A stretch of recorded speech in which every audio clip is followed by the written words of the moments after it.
It's hard to believe, man, but today is the 8th day of the Trump hush money trial. And the prosecution, they still haven't asked about, they still haven't illustrated, they haven't even really colored along the edges of an actual crime.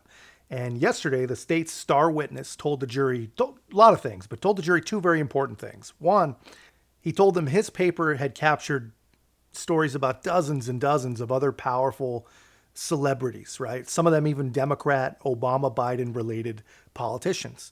And he also told the jury that he never heard of a catch and kill scheme until prosecutors coached him on what to even call this thing. So essentially, the Democrat propaganda machine made up a term to describe a crime that they also made up when they took two expired misdemeanors and used some tricky math and tricky legal theory to turn them into 34 business-related felonies that they've also found a way to call election interference crimes. It is the laziest and most ridiculous thing that you can even imagine. I mean, it actually makes all those 14th Amendment crazies look like real legal geniuses. Michael Cohen saying he shared the headlines with Trump. And they're going to say that shows you that David Pecker is telling the truth. Because if he were lying, he would make it better. He would make it stronger. Mm-hmm. He would say things like that. But he's telling you the truth how he remembers. And here's the Steinglass showing headlines about Marco Rubio and asking whether they ran when Rubio was gaining popularity. And Pecker says he believes so as well. I forgot about the National Enquirer slamming Marco Rubio. They were doing a whole bunch of stuff there, alleging all sorts of wild parties. Tim? You know, there's a risk for the prosecution because, again, a lot of this stuff is not criminal. And I disagree that some of this, would be an in-kind campaign contribution because the Supreme Court's holding in Citizens United did kind of move this outside of that.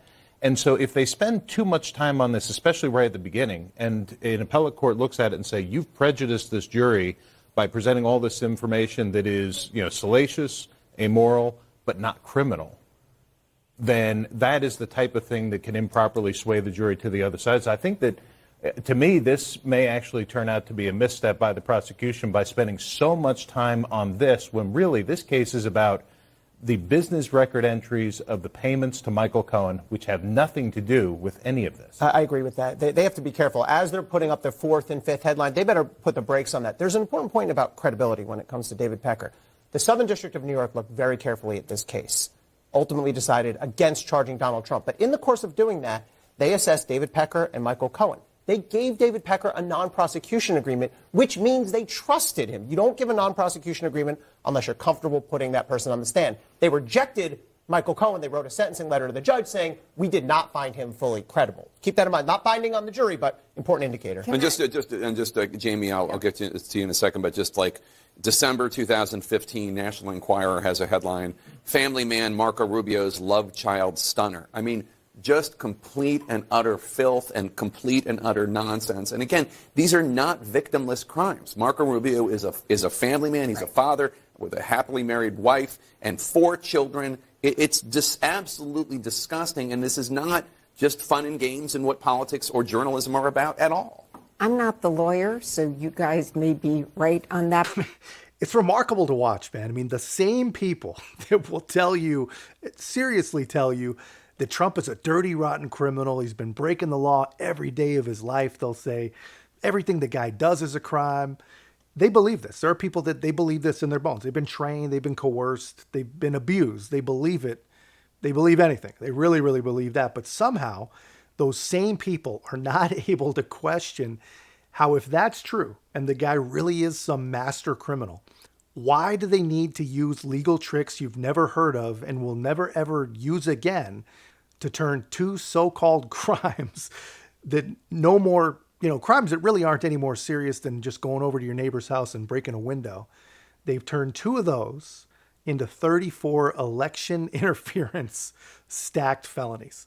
How can any sane person see what is going on and not completely call it out for what it is, man? It is wrong. And if anything's election interference, it's this. And anyone who has 2 brain cells to rub together can see that this would only happen against one guy. And it's crazy to watch, man, but there is a silver lining. Watching Jake Tapper breathlessly defend the honor of Marco Rubio is pretty awesome stuff, man. You gotta love that. But Anyway, that's just my take, guys. You got to laugh at this stuff, otherwise it'll drive you totally crazy. But let me know your thoughts in the comments. And if you haven't already, be a part of our growth. Make sure to like, comment, subscribe. Most importantly, share the channel. I'll see you in the next one.